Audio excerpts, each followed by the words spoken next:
De nuestro Señor.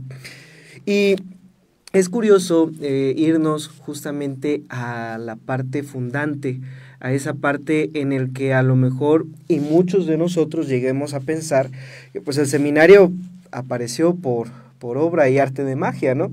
Esto quiere decir el hecho de que no dimensionamos todo lo que lleva o toda la labor que hay detrás para poder tener lo que ahora es el seminario. Y padre, en este sentido, entonces, ¿cómo es que inicia esta labor? ¿Cómo es que inicia la fundación primero de este seminario? Sí, miren, no surge por generación espontánea. Sí. Ustedes que estudian filosofía saben la teoría de la generación espontánea, que luego ya fue echada por tierra por la ciencia. No, surge en un proceso histórico. Y todo arranca con la bula de erección canónica de la entonces diócesis de Veracruz, hoy arquidiócesis de Jalapa. Con la bula Quodolin Profeta, que la escribió, la dijo el Papa Gregorio XVI, en la que establecía, fundaba, erigía, desmembrándose del territorio poblano, la diócesis de Veracruz para el departamento que en ese tiempo se llamaba de Veracruz o de la Veracruz. En esa bula, Quodolin Profeta, que como sus palabras iniciales lo dicen, lo que en antaño el profeta dijo, hizo, él establecía la fundación del seminario. Él no la ejecutó porque se emitió 10 años antes de su ejecución. Su ejecución fue en 1864 por el Papa Pío IX, pero el autor de la bula fue su santidad Clemente XVI. Y la bula establecía, entre otras cosas, lo siguiente: se establecía una nueva cancillería para este departamento de Veracruz, independiente de la sede de Puebla. Esto es una diócesis, independiente de la diócesis de Puebla. Establecía que Jalapa sería la sede episcopal de la nueva diócesis, llamada a partir de ese momento de Veracruz, que la parroquia de la Purísima Concepción se convertiría en catedral, como la tenemos ahora. Textualmente decía la bula, con su rango, derechos y obligaciones. Y también establecía que se instituyera el cabildo catedralicio, los canónigos. Muchos años hubo canónigos, actualmente no los tenemos. Y decía, en una frase imperativa, usando un imperativo latino, eríjase el seminario. Y allí arranca el seminario. No era una opción. Bueno, si pueden, funden el seminario, si ven conveniente, si tienen personal, si tienen dinero para hacerlo, no. Eríjase el seminario. No era algo, no era una suasión, no era una invitación, no era una exhortación, era una orden del Papa al elegir la nueva diócesis de Veracruz. Y decía, también se encomienda la nueva diócesis al obispo preconizado por su santidad Pío IX, don Francisco Suárez Peredo. Y aquí arranca la historia, porque si nosotros queremos ver quién fundó nuestro seminario, fue don Francisco Suárez Peredo, el primer obispo de la entonces diócesis de Veracruz. Hoy tenemos como patrono a San Rafael Guízar y es lo mejor que podemos tener. Pero el fundador no fue San Rafael Guízar, fue don Francisco Suárez Peredo. Y con él arranca la historia del seminario. Pero, ¿qué hubo que hacer para la fundación del seminario? Bueno, el primer obispo, que venía de Puebla, pues se enfrentó con muchas dificultades. Primero, no tenía un terreno, un espacio propio para el seminario, ni una casa edificada que pudiera usar con ese fin. ni un grupo de sacerdotes que pudiera destinar al servicio del seminario como equipo formador, como hoy se le llama. El clero estaba disperso, no era numeroso, varios eran ya de edad avanzada, había algunos relativamente jóvenes, pero algunos ni siquiera tenían toda la capacidad como para dirigir un seminario. Y lo primero que pensó ante esa escasez de clero y esas circunstancias adversas, pues fue buscar quién podía ayudarle en la erección del seminario, en la fundación del mismo y encargarse de la formación. Y él tenía amistades en la Ciudad de México y en Puebla, pero especialmente en la Ciudad de México, y pensó que para la fundación del seminario podría venir una congregación religiosa. Y en efecto, invitó a la congregación religiosa de San Vicente de Paúl, los padres de San Vicente de Paúl, que fueran los encargados de venir a dirigir los destinos nacientes de nuestro seminario ante la escasez de clero. Y así lo hizo, así lo hizo. Llegaron los padres después de haber hablado con el superior general provincial en la Ciudad de México para que le mandara un equipo capacitado para fundar el seminario de Veracruz, y había que nombrar un rector. Casi nadie conoce el nombre del rector. Las crónicas lo nombran simplemente como el padre Recolons, un francés que fue el primer rector de nuestro seminario. Yo recuerdo, porque así me lo dijo personalmente, al licenciado Librado Basilio, que ustedes lo habrán oído nombrar, no lo conocieron ya, que fue un gran maestro por más de 50 años, un ex seminarista que siguió después como maestro, bueno, preclaro, toda una autoridad moral y didáctica en nuestro seminario, que me dijo: mira, estoy escribiendo una monografía acerca de la vida y obra del padre Recolons, porque se va a olvidar su nombre, nadie lo va a conocer. Pero esto me lo dijo pues como unos 6 meses antes de morir. Y yo me quedé con la idea que él estaba escribiendo la monografía. De pronto le sorprende la muerte y yo no sé si escribió, que sin duda que sí escribió, pero ¿dónde quedaron esos apuntes que estaban en manuscritos? Bueno, no sé dónde quedaron, pero sería valiosísimo recuperarlos. Yo sé que es imposible porque sé que después vendieron la biblioteca, parte vino después acá al seminario de esa biblioteca, pero cuando alguien muere eso se dispersa. Claro. Pero el licenciado Basilio reconocía la importancia del primer rector, porque el rector del seminario canónicamente es la cabeza del mismo, y de él dependen muchas cosas en la formación.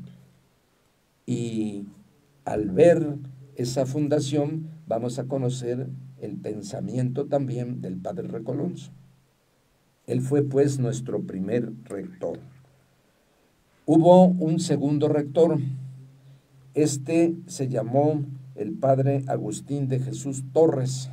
Como ven, son nombres no conocidos y nosotros los conocemos solo por nombres, pero la historia pues los registra.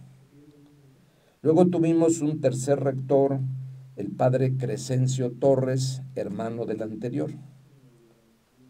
Todos ellos padres de la congregación de San Vicente de Paúl. Y luego un cuarto rector que volvió a ser el padre Recolons. Okay.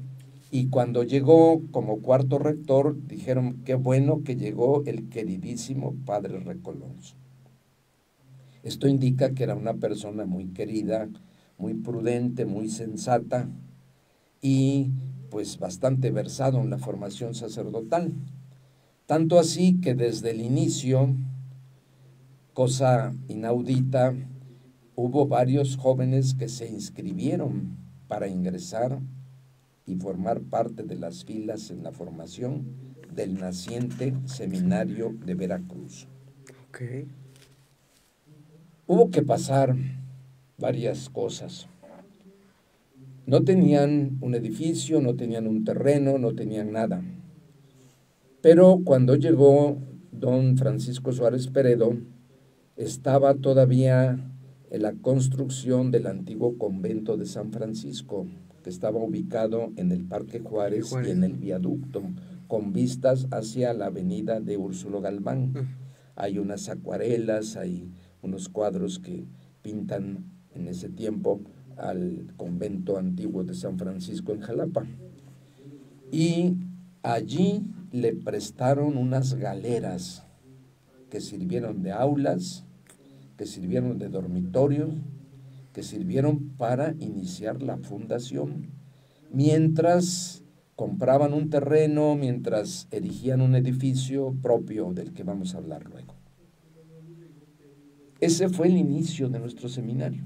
Si queremos ubicarlo geográficamente, físicamente, vayan al Parque Juárez y exactamente en lo que abarca el viaducto y la parte hacia atrás y hacia abajo el arroyo de San Cristóbal, que todavía existe, está ya ahora entubado, pero hacia la parte de la calle Barragán, la empedrada esa, allí estaba el convento y en esa parte estuvo nuestro seminario. Luego, porque ya estaba el convento pues en una situación pues no muy buena, estaba en decadencia prácticamente, tuvieron que dejarlo y pasaron su ubicación hacia el barrio de San José de la Laguna. Cuando digo San José de la Laguna me refiero a la actual parroquia de San José, el barrio de San José, que es uno de los barrios más antiguos de San José. Y allí, por una calle que se llama actualmente Flores Bello, está atrás, yo fui párroco de San José, conozco la geografía de la parroquia, no se ubica bien el sitio, se tiene más o menos por dónde pudo haber sido. Una casa particular, rentada, sirvió para albergar a los alumnos que salían del Parque Juárez, del convento de San Francisco, y se instalaban allí en el barrio de San José de la Laguna, en una casa rentada particular. Esto les llevó como 3 años ahí, más o menos, hasta que se terminaron las obras. Y la fundación, la fecha de fundación, fue el 1 de noviembre de 1864, cuando se fundó el seminario, que creo que es una fecha que también se debe recordar, fecha de todos los santos.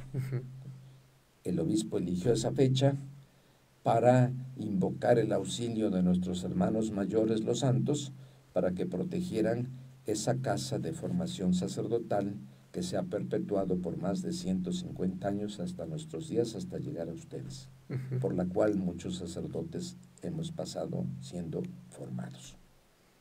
Estos datos son muy importantes, están sacados no del azar, sino de las crónicas escasas, porque no crean que hay muchas cosas escritas. Si las hubo, hubo 2 incendios en la catedral, en los archivos, que acabaron con mucha historia. Algunos documentos se rescataron medios quemados y otros casi ilegibles, pero se pudo ir reconstruyendo una historia, otros un poquillo mejor conservados, y de todos esos anales históricos, aunque mutilados, se pueden obtener esos datos. Ahora, tan pronto como se terminaron las obras de un edificio en forma para el seminario, que se ubicaba en la calle del Calvario, que antes se llamaba de la Amargura y que hoy se llama la Avenida Revolución, se pasaron allí.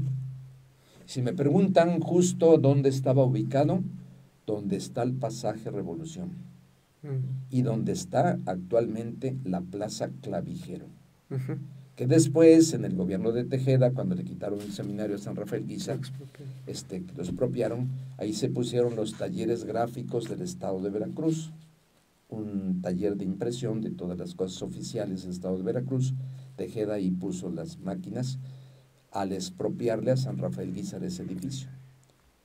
Pero ese edificio inició pues muy bien, ya con una planta de alumnos que había nacido en el Parque Juárez, en el convento de San Francisco, que luego se pasó hacia la zona de la calle Flores Bello, en el barrio de San José, y que luego tomaba finalmente su sede por años, en la calle de la Amargura, que ahora se llama Revolución, calle del Calvario, y con paso, con vista hacia lo que ahora también es la avenida Clavijero, que era un edificio grande, un espacio grande, que le fue incautado precisamente a San Rafael Guízar.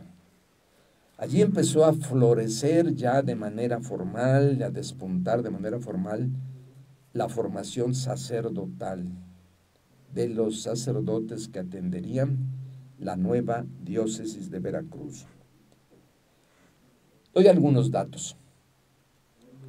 Así empezaron a destacar los alumnos por aprender, fíjense las materias que se daban: gramática, historia sagrada, historia profana, latín, griego, francés, porque muchos textos de filosofía venían en francés, no estaban traducidos, ahora ya los tenemos traducidos, retórica, el arte de enseñar a hablar, de aprender a hablar, matemáticas, trigonometría, logaritmos, álgebra, física, química, geografía, ética, lógica, metafísica, en la etapa que están ustedes, historia de la filosofía, gnoseología, teodicea, ya en la parte de la teología, y otras materias comprendidas en unos textos que se llamaban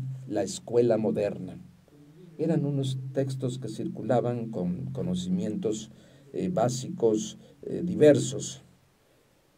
Enseñaron y aprendieron también las materias de moral, ya a nivel de teología, dogmática, derecho canónico, derecho público y privado, historia de la Iglesia, Sagrada Escritura, hermenéutica o exégesis, liturgia, oratoria sagrada y otras más ya propias de la etapa teológica. Fue un inicio muy difícil, muy difícil, pero fue un inicio glorioso para la historia de nuestra Iglesia arquidiocesana, porque asentó las bases de lo que sería el seminario en los años posteriores, hasta llegar a nuestros días. El señor Suárez Peredo, el primer obispo, no tardó mucho. El 26 de enero de 1870 murió en Roma porque había ido al Concilio Vaticano I. Murió en Roma asistiendo al Concilio Vaticano I. Intempestivamente murió porque iba bien de salud, murió. Y a él se le considera el fundador de nuestro seminario. Después sus restos fueron trasladados a Jalapa. Ahora reposan en las criptas de los obispos, ahí en la Torre Mocha de la catedral. Yo lo exhumé de las criptas que estaban subterráneas y lo puse allí. Sus restos que están allí. Y ahí reposan en esa cripta, exactamente en lo que corresponde a la parte interna de la Torre Mocha, en el anexo que está junto a la tumba de San Rafael Guízar. Si algún día visitan eso, busquen dónde está y van a ver en primer lugar la primera caja que dice Francisco Suárez Peredo, primer obispo de Veracruz, y tiene un dato de nacimiento, el dato de función, el tiempo en que fue obispo de Veracruz. Eso es así a nivel general de ese arranque difícil, pero glorioso, como se los decía. Ahora, hay que considerar que fue un cimiento muy fuerte, que no le fue fácil, que no tenía medios económicos, que estaba picando piedra para una diócesis nueva, que tenía que empezar a meter en los fieles la importancia, la conciencia del significado del seminario. San Rafael Guízar lo hizo muy bien y a partir de San Rafael Guízar no tenemos problema económico ni nada. Por San Rafael Guízar vivimos en el seminario. Pero en tiempos del señor Suárez Peredo no. El seminario era algo no conocido porque no existía. Y dice el principio gnoseológico, ignoti nulla cupido, nadie puede querer lo desconocido. Desconocían lo que era el seminario, no querían al seminario. Pero logró picar piedra y logró cimentar. Y allí se arranca. Eso fue, diríamos así, a grandes rasgos, lo que le tocó al señor Suárez Peredo, que fue por poco tiempo obispo de Veracruz, porque murió asistiendo en Roma al Concilio Vaticano I. ¿Hay alguna pregunta? Me parece muy interesante esto, porque pues realmente nadie, o bueno, ya se tiene más conciencia del seminario, como lo acaba de decir usted, de San Rafael Guízar para acá, pero pues en sí no, pues o bueno, en lo personal, yo no tenía conocimiento de todo lo que tuvo que pasar don Francisco Suárez Peredo como primer obispo de Veracruz, y todo lo que tuvo que hacer para llegar a tener a su seminario, ¿no? Pero, ¿y cómo es este paso que se da después de la muerte de don Francisco al otro obispo, que fue don José María Mora y Daza? Efectivamente. Para seguir este trabajo que me imagino que don Francisco dejó, porque Sí, fue muy algo bien que cimentado, sí. nada más fue Sí. como que los inicios Sí. de algo que iba a seguir, ¿no? Que no se acabó con él. No hay que olvidar en ese primer periodo a don Francisco Suárez Peredo, al padre Recolons, primer rector, al segundo rector, el padre Agustín de Jesús Torres, todos de los padres de San Vicente de Paúl, y al padre Crescencio Torres, que fue el tercer rector, y luego nuevamente el querido padre Recolons, dicen las crónicas, que volvió a tomar la rectoría del seminario de Veracruz. Ahora, pasando al segundo obispo, don José María Mora y Daza. Él fue obispo en Veracruz de 1870 a 1884. Impulsó grandemente la labor del seminario. Él era jalapeño, era un ilustre abogado jalapeño, miembro del Cabildo Catedralicio. Impulsó también la labor de los padres de San Vicente de Paúl, los apoyó muchísimo porque pues, de ellos dependía la formación. Y en el año de 1877 aparece como rector un sacerdote de nombre Eduardo de María Montaño. No sabemos más de él, simplemente en documentos, en algunas boletas, en algunos certámenes, tesis que exponían los alumnos, aparece el nombre de ese rector en tiempos del señor Mora y Daza. El señor Mora y Daza era un erudito totalmente, y además un gran pastor. Por causas desconocidas, dado que por los incendios tenidos en los archivos de la catedral, se perdieron muchos documentos de ese tiempo, que eran muy valiosos, pero consta que para el año 1880, los padres paules, o de San Vicente de Paúl, ya no eran encargados del seminario. Se desconoce la causa. Quizás estaba escrita, quizás hubo alguna cosa o falta de sacerdotes vicentinos, no sabemos, pero para 1880 ya no eran los padres paules. Tampoco se sabe que hayan tenido dificultad con el obispo, que los haya corrido, que los haya despedido. Si hubo algún problema, no se sabe. Simplemente ya no estaban ellos. Y sí consta que el señor Mora y Daza le encargó al clero que estaba en Jalapa, algunos padres, algunos canónigos, que se encargaran de la formación. Y no solo a ellos, sino también a algunos laicos connotados. Ahí algunos laicos colaboran, se integran. Eso que hoy nos parece tan natural. Yo he venido y me encuentro maestros de la Facultad de Filosofía, que antes los padres eran los que daban filosofía. No necesitábamos de maestros de fuera. Había filósofos muy buenos aquí adentro, teólogos muy buenos. canonistas muy buenos, bueno, pero en ese tiempo entran laicos, junto con un grupo de sacerdotes. Pero sucedió una cosa. Monseñor Mora y Daza fue trasladado a Puebla como obispo. De hecho, allá reposan la mayor parte de sus restos. Una porción pequeña está aquí en la cripta. Y hay ahí un ínterin que pareciera como un poquito bailando del seminario. Pero no se dan más detalles, porque es la parte más afectada por el incendio. De tiempos del señor Mora y Daza, solo tenemos esta cosa escueta que les digo, que no es menos valiosa, pero sí es menos cuantitativa en datos, por el incendio de la catedral, particularmente un incendio en la Revolución Mexicana, y luego en la persecución religiosa contra la iglesia de San Rafael Guízar, ya más tarde, en la década de los 20 y 30 del siglo pasado. Por eso del señor Mora y Daza tenemos muy poquito, pero fue un gran pastor que quiso a su seminario y que puso todo su afán. ¿Por qué se fueron los seudistas? Pues hasta ahora no ha habido los seudistas, los paules, perdón, me he equivocado. Los seudistas vinieron después. Los paules no lo sabemos, pero el hecho es que se fueron, sin más. Llega el tercer obispo, hermano del primero, hermano de sangre, originario de Orizaba. Él nació en Orizaba, era orizabeño.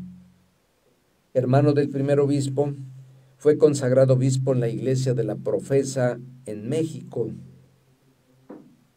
Fue consagrado obispo en la iglesia de la Profesa en México el 19 de junio de 1887. Y en su tiempo, aquí hay más, se hicieron unas constituciones para regir el seminario. Unas constituciones escritas con sus artículos, con sus partes derivadas, sus fracciones y demás, que regirían la marcha del seminario. Don Ignacio Suárez Peredo, que era también un gran abogado, sabía muy bien de derecho y quiso hacer unas constituciones, que no fuera el seminario nada más a la voluntad del rector, sino que hubiera un documento que rigiera la marcha y la vida del seminario. Y entonces se reglamentó para el seminario de San Juan Nepomuceno, que primero había sido puesto por su hermano bajo la advocación de San Juan Nepomuceno y San Vicente de Paúl. Se le quita el patrocinio de San Vicente de Paúl y se queda solamente bajo el patrocinio de San Juan Nepomuceno. Si ustedes van a la catedral, viendo el altar mayor de abajo hacia arriba, en la nave izquierda, más o menos a la mitad, hay una imagen de San Juan Nepomuceno. Está en la catedral porque fue el patrono del seminario. Un día vayan y saquen una foto. Yo la retoqué, la remocé cuando arreglé todas las imágenes de la catedral. Ahí está la imagen de San Juan Nepomuceno. Y uno se pregunta, bueno, ¿y qué toca aquí San Juan Nepomuceno? Bueno, pues toca que era el patrono, ahora es San Rafael Guízar. Pero en ese tiempo era San Juan Nepomuceno, San Vicente de Paúl, luego se quita San Vicente de Paúl y se queda bajo el patrocinio de San Juan Nepomuceno. Bien, desaparece pues como patrono San Vicente de Paúl y queda San Juan Nepomuceno. ¿Por qué? Porque San Juan Nepomuceno fue el primer mártir del sigilo sacramental.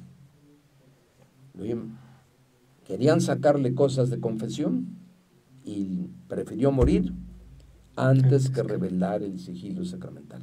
Cuando ustedes estudien la dogmática de sacramentos y la moral sacramentos en teología, van a ver que el sigilo sacramental es inviolable. Y él fue mártir, por ser el primer mártir, fue el protomártir del sigilo sacramental. Ha habido otros mártires y el sigilo sacramental no se ha revelado, Entre los elementos que destacan esas constituciones, fíjense nada más, voy a leer inclusive un parrafito pequeño de eso, ¿no? Se cuenta la organización y gobierno del seminario. Y acerca del rector, fíjense lo que decían esas constituciones, esos reglamentos. Lo voy a leer. Sí, sí, sí. Dice, debe ser eclesiástico. Bueno, eso es obvio. De edad madura, no un muchachito que se acaba de ordenar, no. De conducta irreprochable, de buenas maneras, el rector, y sobre todo de prudencia bien probada. La prudencia, decía Santo Tomás, es la recta ratio agibilium. Es la prudencia, la recta ratio agibilium, la aplicación de la recta razón en el actuar. Y decía el reglamento de el señor Suárez Peredo, don Ignacio III Obispo, el rector debe ser un hombre de prudencia bien probada, que utilice la recta razón en su actuar, que no se deje llevar por cuestiones viscerales, por pasiones humanas, por simpatías o por antipatías, sino que sea un hombre prudente. La prudencia es una virtud humana, aristotélica, cardinal, de la que se derivan muchas más. Decía que debía ser eclesiástico, de edad madura y de conducta irreprochable y de buenas maneras, de buen trato con los demás. Ya con eso, si quieren ser rectores ustedes mañana, que a lo mejor alguno de ustedes va a ser rector, sin duda, pues pienso que sí, váyanse aplicando estos principios. Y si les llegan, ya serán rectores. Bueno, reestructuró el plan de estudios. Me referí a algunas materias. Lo reestructuró, estableció premios y castigos para los alumnos, premios a los muy inteligentes y de altas calificaciones y castigos a los de bajas calificaciones. ¿Eso lo tienen hoy? No. Bueno, o sea, hay una llamada de atención, claro. Vamos a proponer lo que vuelva. Yo creo que sería muy bueno, un incentivo y también un estate quieto. Claro. Sí. Estableció días de descanso, prácticas religiosas y de piedad, vestimenta, hizo obligatorio el traje y la corbata para salir del seminario. No podían salir nomás así, en mezclilla deslavada o rota, no, y con unos tenis ahí deslavados, no, nada de esas cosas. Calzado negro, sombrero, de teja o de bombín, como se usaba en ese tiempo, y muy propio de los seminaristas, no era cualquier cosa salir. Reglamentó los permisos para salir del seminario, no es que nada más me voy porque se me ocurrió, no, había que pedir permiso y por qué, con causa justa. Para recibir visitas, tampoco era que recibo a mi amiga que viene porque vamos a platicar y va a mi cuarto, no, nada de esas cosas. El lenguaje que se debía usar en el seminario. Deporte y servicio de mantenimiento de casa. Los seminaristas tenían que lavar la loza, tenían que chapear, tenían que pintar, tenían que mantener, tenían que cocinar, tenían que hacer muchas cosas que ayudan mucho en la formación sacerdotal cuando uno tiene que hacer esas cosas. Pues don Ignacio Suárez Peredo ponía eso en el reglamento. Por entonces surgen nombres de formadores, y digo algunos. El padre Francisco Correa, lo conocemos por nombre, nada más. El padre Pedro Castillo y Landa, ese era un canónigo originario de Las Vigas, era un señorón, don Pedro Castillo y Landa. El padre Pedro Berrones, tío del padre Carlos Berrones, que más tarde fue ecónomo del seminario en tiempos de San Rafael Guízar. El padre Abraham Landa, el padre Daniel Mesa, originario de Naulinco, eran dos hermanos, don Miguel y don Daniel Mesa, padre Daniel Mesa. El padre Herón Ramírez, el padre Alberto Mellado, el doctor Eduardo Coronel, Él era abuelo del doctor Pedro Coronel Pérez, un médico muy famoso, ya murió. Yo lo conocí bien al doctor Pedro Coronel, aquí en Jalapa. El profesor Rafael Montiel, el licenciado Bermúdez, no sabemos el nombre, aparece como Bermúdez, y el profesor Domínguez, creo que Emiliano Domínguez. Aparece nada más como Domínguez, parece que era Emiliano. El tiempo del tercer obispo de Veracruz sirvió de consolidación mayor de los tiempos pasados. No que hubiera calificado como malo los tiempos pasados, sino de consolidación mayor y continuidad del pasado. No cortó con el pasado, continuó. Y de expansión. Pues había una población interna de alumnos numerosa, eran muchos los alumnos, y otro tanto de alumnos externos. Había alumnos internos y había alumnos externos, todo ello en la calle de Revolución. Seguimos ahí. Sí, y en lo que da hacia Clavijero, el pasaje Revolución y lo que es la Plaza Clavijero hoy, que antes fueron los talleres de impresión del gobierno del estado de Veracruz. Se dice que eran tiempos de bonanza del seminario, de ciencia, de cultura, de piedad, de generosidad y de grandes esperanzas por parte de los alumnos para alcanzar el sacerdocio. En el seminario, cuando uno está en seminario, tiene ideales. Y uno hasta idealiza al sacerdocio, por eso es que llegamos, porque idealizamos, ¿eh? Claro, Dios es el que lleva, ¿no? Pero si supiéramos lo que es el sacerdocio, en realidad no le entraríamos. No sería fácil, ¿no? Ya después eso, nos pasa lo de los casados, se meten al matrimonio pensando que la luna es de queso. Pero bueno, lo bueno es que la mano de Dios nos lleva. Claro. Entonces los ideales son buenos, no digo que sean malos, pero a veces distan mucho de la realidad. Y los ideales sacerdotales imperaban en el buen sentido de la palabra, en buena parte, no estoy haciendo mala parte o un juicio negativo de los ideales, no. Los ideales impulsan, sirven. La piedad, la generosidad, las esperanzas por el sacerdocio, los ideales, la cultura, la ciencia y la bondad. Y yo creo que eso pues no está reñido con el presente. El pueblo fiel quiere ver a sus seminaristas como jóvenes cultos. No sábelo todo, porque para eso están las computadoras hoy, ya ni los libros, sino las computadoras hoy ya. Pero cultos, en el buen sentido de la palabra. Bondadosos, piadosos, no mochos, porque también hay mochería, eso es otro asunto. Generosos en el servicio, en darse, en gastarse al servicio del pueblo de Dios, ya desde el seminario. No hay que esperar a que me pongan las manos, porque no, y cuando sea yo diácono, no cuando sea presbítero, no cuando sea obispo, hombre. Obispo ni vas a llegar a ser, si llegas no vas a ser generoso porque no lo fuiste antes. Claro. Entonces, eso no tiene ningún sentido. Esto es desde el principio. Y esto, así, a grosso modo y a grandes pasos, es el tiempo del tercer obispo de Veracruz, hermano del primero, don Ignacio Suárez Peredo. ¿Hay algún comentario, alguna cosa?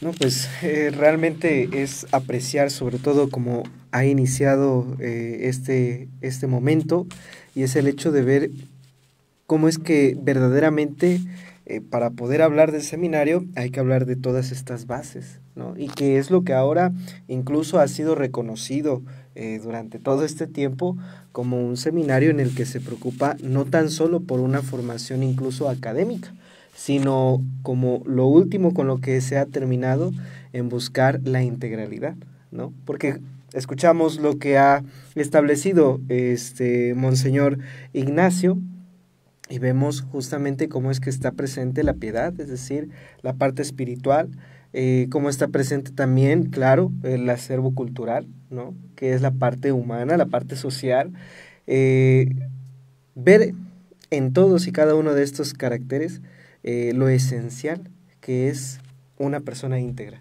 ¿no? No se diga del rector, ¿no? Bueno, no se diga del que no me rector. oiga el padre Virgilio, porque va a decir el padre Virgilio, ahora, ¿qué pasa? No, yo estoy comentando Sí. lo que está escrito. Claro.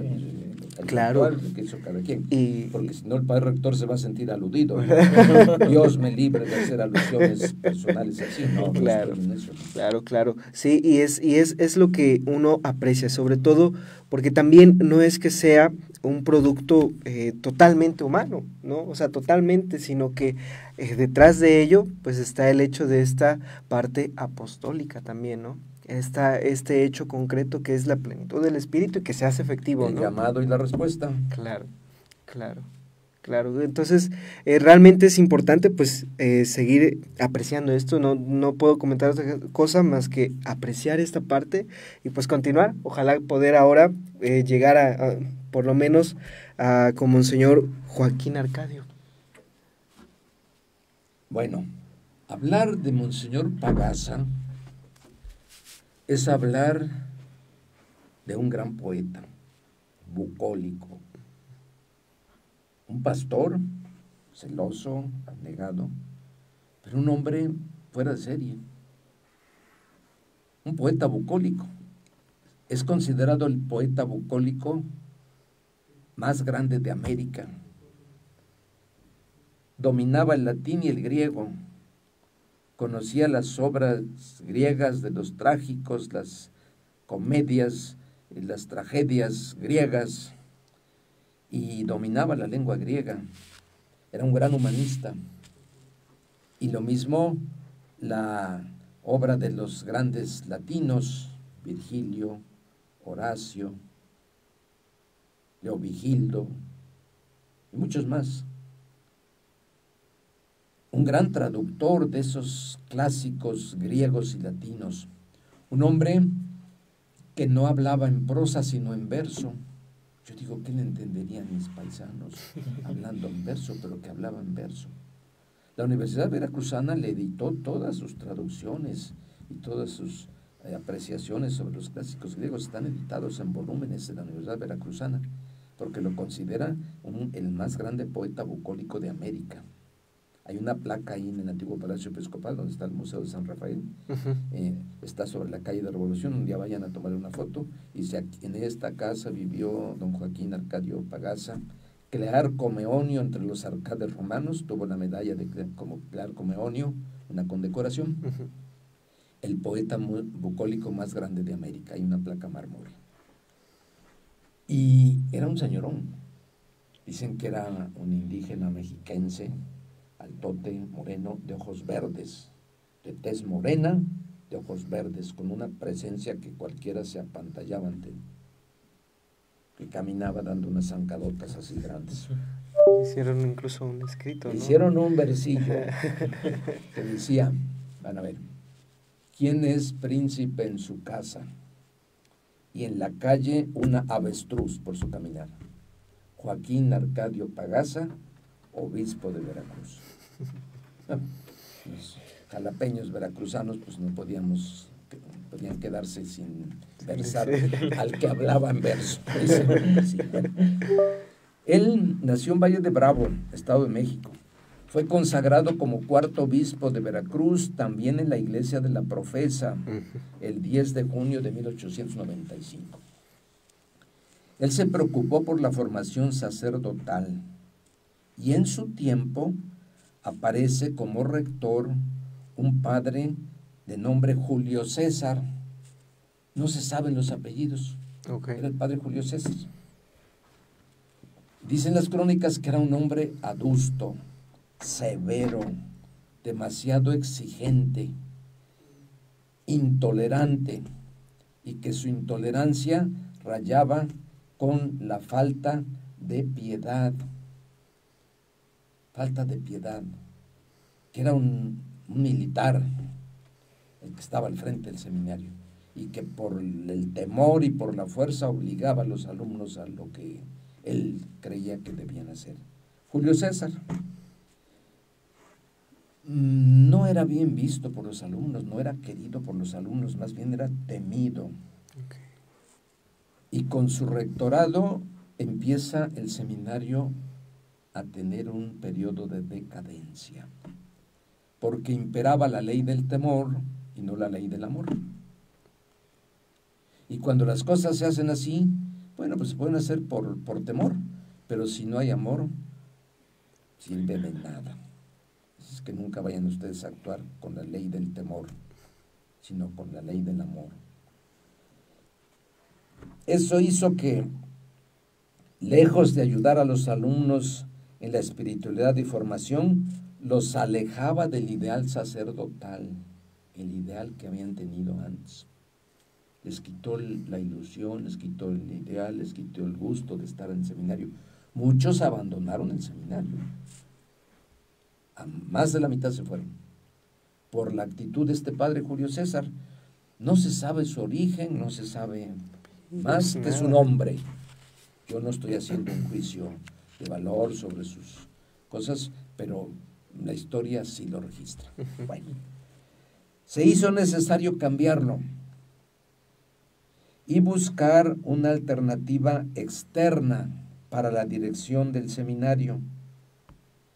Y entonces Monseñor Pagasa pidió el auxilio de la congregación de los padres eudistas de San Juan Eudes, que estuvieron de 1910 a 1914, 4 en tiempos muy difíciles, la Revolución Mexicana, era cuando estalló la Revolución Mexicana, la efervescencia de la Revolución Mexicana. El seminario no iba bien, los alumnos habían desertado en su mayoría, y así ingresó a la dirección la congregación de San Juan Eudes a petición del señor Pagasa. Y se hizo cargo la congregación de San Juan Eudes de la dirección del seminario. Figuran entre los padres de la congregación de Jesús y María, llamados eudistas por San Juan Eudes. Los nombres de los padres aquí también eran franceses. Okay. Alfredo Mala Biff, Pedro Buffet, el rector, Alfredo Burni, Augusto Regent, José Picot, Joaquín García, que era colombiano, pero era budista, y el padre Danó, franceses. Ellos tomaron la dirección. El padre rector fue el padre Pedro Buffet. Y entonces un poquito se equilibró la barca que estaba de por sí ya media descarriada. Cabe mencionar que los padres eudistas trajeron al seminario esa bella imagen que tienen ustedes ahora y que tuvimos nosotros, ante la cual yo muchas noches y días oré, ante esa bellísima imagen de la Virgen María con el niño. Hay una fotografía de esa imagen en esos tiempos, en la capilla del seminario, allí en la calle de Revolución y Clavijero. Está muy borrosa, pero se ve con lupa, yo la vi con lupa, es la misma imagen. Sufrió alguna modificación porque la han retocado, ahora vi que le dieron un color chapeado y ese tipo de cosas, ya está muy chapeada. Bueno, pero esa imagen empezó a acompañar al seminario y las sigue acompañando. Sí. Y enseña a los alumnos a su hijo. Está cargando al niño y está con el dedo, si no me equivoco, así viendo allá y diciendo, miren a Jesús. Es una imagen bellísima, cuídenla. Es una imagen valiosísima. ¿Qué no habrá visto esa imagen de la Virgen María? ¿Qué no habrá escuchado de plegarias, en deserciones, en dramas de alumnos, en la oración, en la liturgia, en las ordenaciones? Es un testigo elocuente y mudo de la historia. ¿Cuántos años? Sí, de tiempos de Monseñor Pagasa. Ellos la trajeron.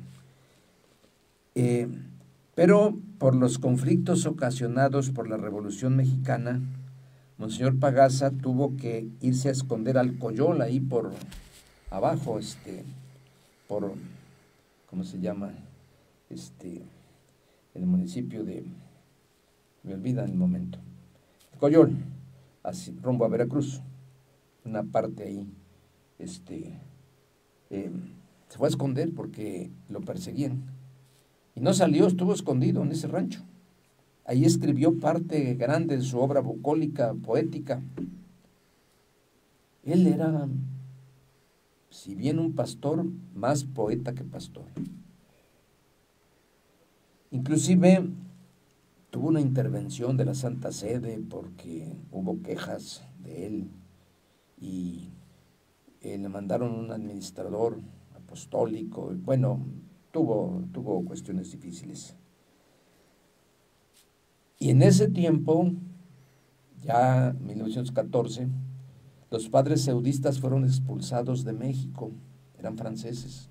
La revolución, Calles y después y anterior Carranza, la persecución carrancista, expulsó a muchos religiosos de México, los expulsaron y el seminario prácticamente se cerró, quedó desierto. Okay. Fue un periodo muy, muy difícil. Monseñor Pagasa murió en 1918, luego de haber tenido muchas dificultades en el gobierno de su diócesis. Y el seminario quedó desierto. También buena parte de ese periodo se perdió en el incendio. Esto que lo digo así a grandes pasos, como gato sobre brasa, porque no hay más datos, más que chispas, algunos discursos, algunas cartas, algunas lecturas de calificaciones, algunos textos de tesis presentadas, disertaciones y nada más. Ese es el periodo del cuarto obispo. Pero viene el quinto, el santo. Aquí ya tenemos otro asunto. Hablar de San Rafael Guízar, pues es hablar de un formador de sacerdotes, de un hombre que se preocupó por las vocaciones sacerdotales, gracias a quien vivimos hoy económicamente, porque metió hasta el tuétano de los huesos en los veracruzanos la importancia del seminario. Los obispos de las diócesis sufragáneas y de nuestra arquidiócesis no se pueden quejar de dinero, porque eso lo tenemos gracias a San Rafael. Yo el día del seminario no digo más que esto. Hoy es día del seminario. Ayudemos a la formación sacerdotal y San Rafael Guízar se los va a recompensar. Y mira, me llueven ayudas. No necesito explicar que si tanto en cocina, que si luz, que si nada. Basta. ¿Por qué? Porque San Rafael Guízar está al frente. ¿Qué pasó? Llega San Rafael Guízar a Veracruz en 1920. Un terremoto azota el centro del estado. San Rafael va en auxilio de los damnificados. Recupera el edificio del seminario, que había sido incautado y había sido hasta hospital en los tiempos que se lo quitaron a Monseñor Pagasa. Lo asea, lo remoza un poco, lo habilita y en noviembre de 1920 llegan los primeros alumnos. Nombra como rector al padre Luis Guízar Barragán, su sobrino, después obispo, y como ecónomo al padre Benjamín Guízar, también sobrino de él.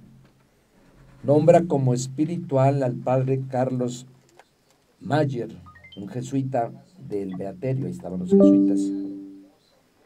Nombra como profesores a los padres Herminio Martínez, Gregorio López y a otros sacerdotes y seglares capacitados para ello. El alumnado contaba con 300 jóvenes aspirantes al sacerdocio. Nada más como para calcularle el agua a los tamales, como dista de ese tiempo a hoy. Sí. Hoy. Compra 25 máquinas de escribir y 2 pianos. No compró computadoras porque no había. Ahora son las computadoras, eran las máquinas dactilográficas. Habilita la casa del seminario y la echa a andar de una manera admirable. Pero empiezan unos rumores de que el gobierno del coronel Adalberto Tejeda Olivares le iba a expropiar el edificio. Eran rumores. En 1922, el gobierno de Tejeda le quita el seminario e instala allí los talleres gráficos del estado de Veracruz. y sacan a los seminaristas. En el mes de enero sale el santo obispo con sus seminaristas y los esconde en Perote, en la casa de una familia que los hospedó allí. La familia era de apellido Ruiz, no hay más datos de ella. Se llevaron allá cuanto pudieron cargar: cubiertos, platos, sábanas, libreros, libros, lo que pudieron cargar. El 10 del mismo mes de enero toman el tren de Perote rumbo a la Ciudad de México, donde por 20 años estuvo escondido el seminario de Veracruz, en la persecución religiosa de Veracruz, y parte de la persecución de calles, donde los seminarios de la República todos estaban cerrados, solo el de Veracruz abierto, escondido, en las catacumbas. Al llegar a la gran ciudad, a México, que tendría 1,5 millones de habitantes, no era lo que soy, no era la macro ciudad, pero era una ciudad muy grande, tendría 1,5 millones de habitantes, yo creo. Van a la Basílica de Guadalupe, se postran ante los pies de la Virgen de Guadalupe, celebran la misa a San Rafael Guízar y encomiendan la estancia del seminario escondido en México. Pensó llevárselo a México porque dijo, allá no lo conocen, estará más protegido, y el santo era muy astuto, muy listo, los santos son listos, los tontos no llegan a los altares, eso no, es que si quieren ser santos tienen que ser listos, los tontos para nada, para nada. Y se refugian primero en una casa en la Alameda, en la zona de la Alameda Central, en una casa en la calle de Tacubaya, en la colonia de Tacubaya. Esa casa era propiedad de la familia Lerdo de Tejada, un liberal, Sebastián Lerdo de Tejada, y se la alquiló a San Rafael. La habilitaron, la compusieron, tenía una huerta, sembraron, bueno, la pusieron muy bien, hasta alberca tenía. Pero no pudieron estar mucho tiempo ahí, porque luego tenían peligro de que los descubrieran, y entonces San Rafael renta en 1923 el espléndido casco de la antigua hacienda de Coapa, donde está el nido de las águilas del América. Y el rector fue el padre Celestino Fernández, un michoacano originario de Santa Inés, tío de los padres Fernández que después fueron aquí. Yo conocí a los padres Fernández. A finales de 1924 llegan unos inspectores a esa casa para verificar que no hubiera alumnos menores en el seminario. Lograron sacarlos antes y vieron que no, permitieron que estuviera, pero les advirtieron que no podían funcionar.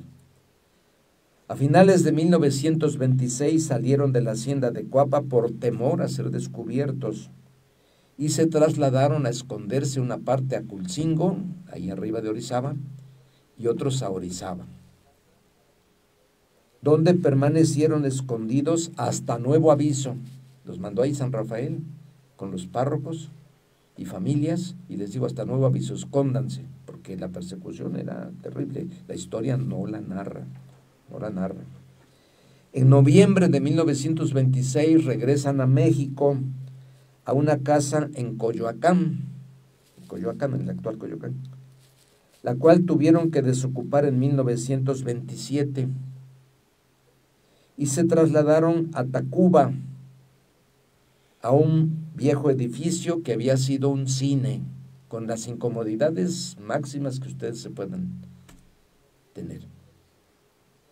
En medio de ruinas, ahí vivieron, ahí recibían clases, ahí dormían, ahí comían, ahí todo. Y estoicamente los alumnos aguantaban, San Rafael les dio opción que si querían regresar a sus casas, dijeron, no señor, nosotros seguimos. San Rafael fue expulsado del país y el seminario ahí siguió, en ese cine viejo, en Tacuba.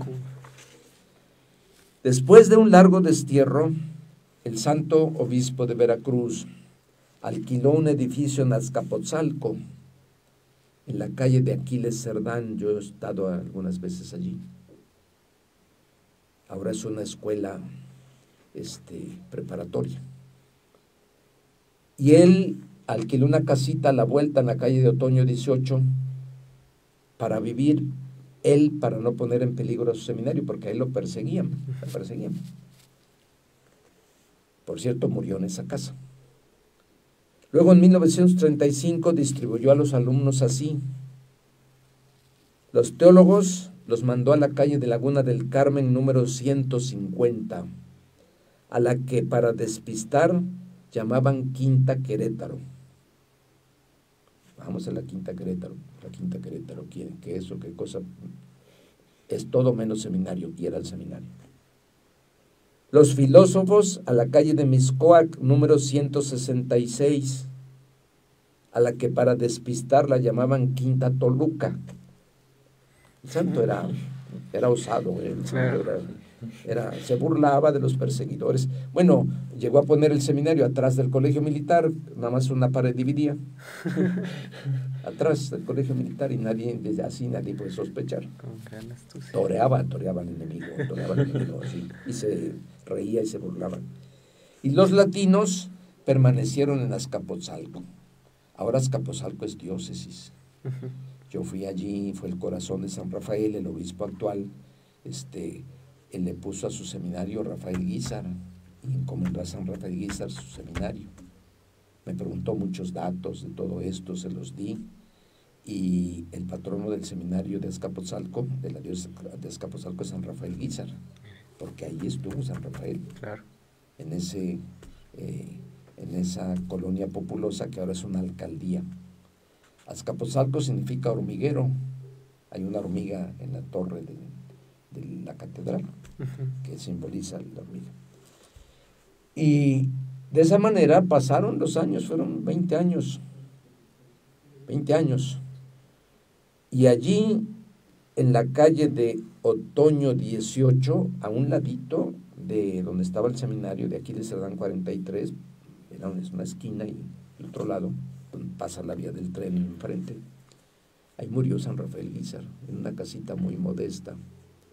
Tenían junto una curtiduría que aventaba unos olores muy feos.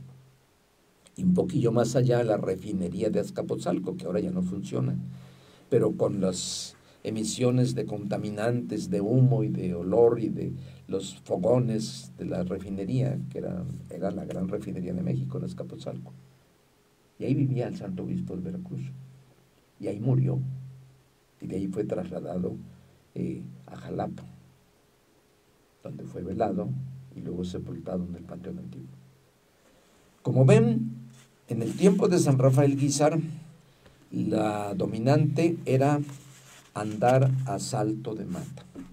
Disfrazaba a los seminaristas, a los sacerdotes, de fontaneros, de albañiles, de obreros, porque eran perseguidos. Y él desafió el peligro. Él alcanzó la paz para la iglesia, pero no por la guerra, no por las armas, sino por el amor divino que tenía en su pecho. Así dice su epitafio, que está ahí en la tumba, en la catedral. Yace aquí Rafael, digno del nombre de pastor. Conditur eic Rafael, pastoris nomine dignus. Amanter oves, amante de las ovejas hasta el postrer instante. Este es un periodo de gracia, porque en la adversidad fue acrisolado el seminario y se purificó como el oro se purifica en el crisol. El oro, para que sea puro, hay que machacarlo, hay que remolerlo, hay que quitarle las impurezas. Yo traté con muchos padres que estuvieron en ese seminario. Mi papá mismo estuvo en ese seminario por un tiempo, fue seminarista con San Rafael Guízar. Me platicaba todas las carencias que tenían, de comida, de vestido. Sin embargo, San Rafael nunca demeritó la formación. Consiguió padres de la Ciudad de México que fueron a dar clases, padres del Espíritu Santo, otros religiosos, doctores, maestros en Sagrada Escritura, en Derecho, en Filosofía, y la formación fue muy buena. Había que oír hablar a los exalumnos de San Rafael, sacerdotes, cómo llevaban una homilía, bueno, un sermón, lo que se llamaba, todavía no se llamaba homilía, era un sermón, pero así, apodíctico, con el esquema escolástico, de tesis, antítesis, síntesis, que era el sistema, pero con propiedad. Y cómo se expresaban y hablaban del señor Guízar, que todavía no era ni beato, pero que en ellos existía la conciencia de que él era un santo. San Rafael Guízar fue el paradigma de la formación sacerdotal. Hay muchas cartas a sus seminaristas, aquí no las menciono porque no nos daría tiempo, donde les exhortan a ser santos, sabios y verdaderos apóstoles, donde les exige que adquieran toneladas de santidad, textualmente dice, para el día de mañana servir al pueblo fiel para el cual serían consagrados. Y de esa herencia vivimos.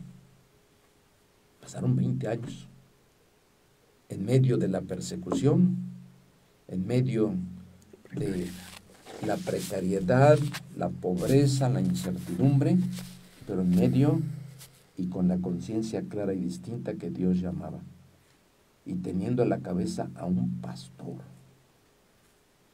Su epitafio así empieza diciendo: yace aquí Rafael, digno el nombre de pastor.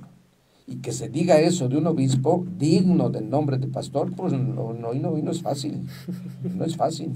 Claro. A San Rafael le decían el santo obispo de Veracruz en vida.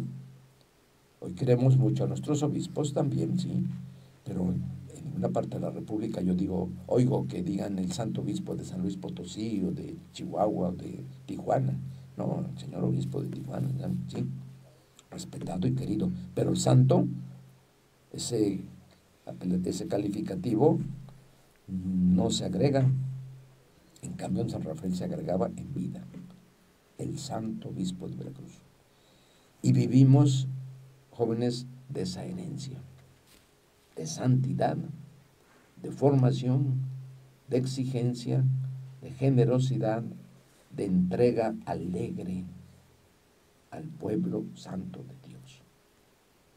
Y aprendían muy bien las humanidades, no obstante la persecución y las carencias y las galeras donde recibían clases. Aprendían muy bien la filosofía, que ordena la mente, porque si no se sabe filosofar, si no se sabe la lógica, la mente es desparpajada, dice disparates, hace que la persona diga disparates. Y aprendían muy bien la teología en todas sus ramas. No eran improvisados, él nunca improvisó la formación. Fue muy exigente y se dio mañas para, en medio de la adversidad, llevar adelante la formación, y tuvo mucho éxito, porque yo oía hablar a los sacerdotes formados por él, que fueron mis maestros, muchos amigos, el padre que me bautizó, mi párroco, el padre Roberto Aburto, y otros más, mi maestro en Derecho, el padre Carlos Valiente, que fue vicario general mucho tiempo, canónigo de la catedral, el que me empezó a meter en los principios del derecho eclesiástico, ordenado por él, ordenado sacerdote por él, hablar con vehemencia del señor Guízar. Lo recordaban como el santo obispo y tenían esa conciencia clara y distinta de su santidad de vida, de su entrega generosa como pastor. Por eso su epitafio dice: digno del nombre de pastor. No obstante de ser de una familia rica, despreció el oro, dice su epitafio, y tuvo a Jesús por único tesoro. Su tesoro fue Jesús. Bueno, pues ahí nos da en la chapa a todos cuando uno se asoma a ese pozo de santidad, o a esa cúspide, como lo quieran ver, porque se siente uno basura. Sí. Bueno, creo que por el tiempo hasta aquí podemos llegar. Vendríamos el señor Pío López, que es otro capítulo muy bonito, que ya tiene que ver con este edificio. Luego Monseñor Abascal, con la formación en Roma de muchos formadores para el servicio del seminario. Luego Monseñor Obeso, que es otra etapa también grande. luego Monseñor Hipólito, para llegar al tiempo actual de Monseñor Carlos Patrón, con otro estilo, con otra forma, pero todos colaborando en la formación sacerdotal celosamente, como celosos pastores. Eso es lo que les puedo decir, muchachos.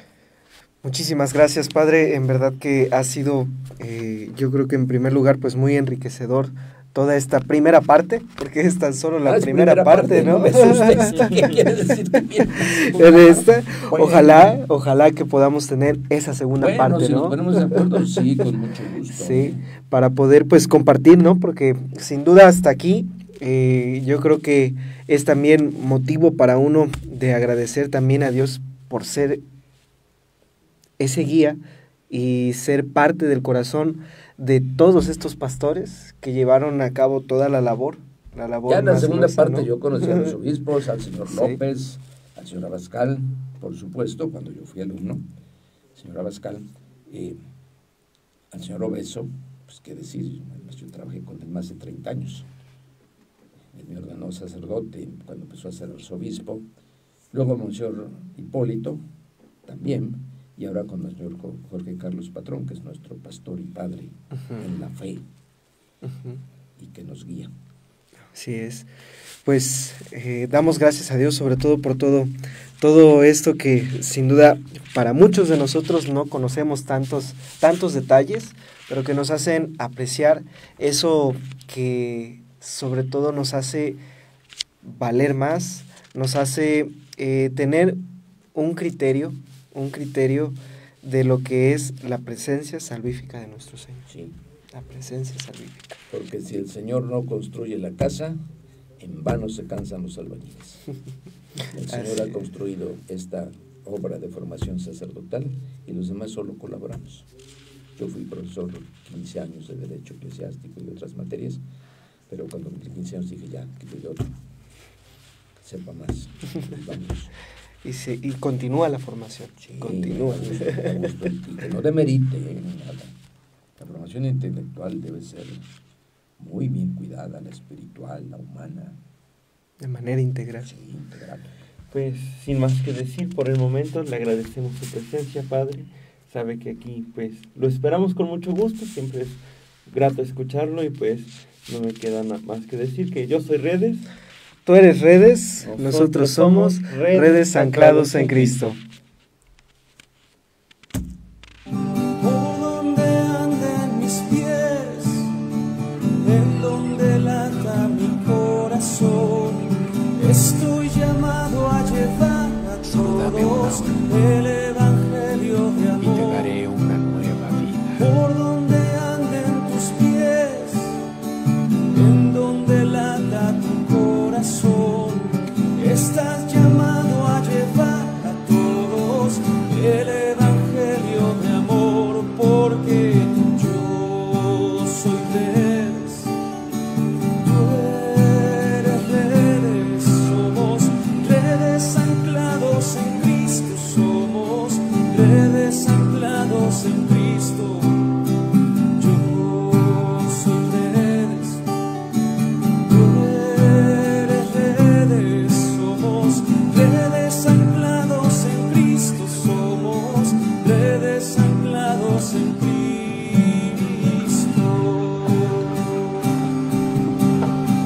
Redes que se echan al mar desde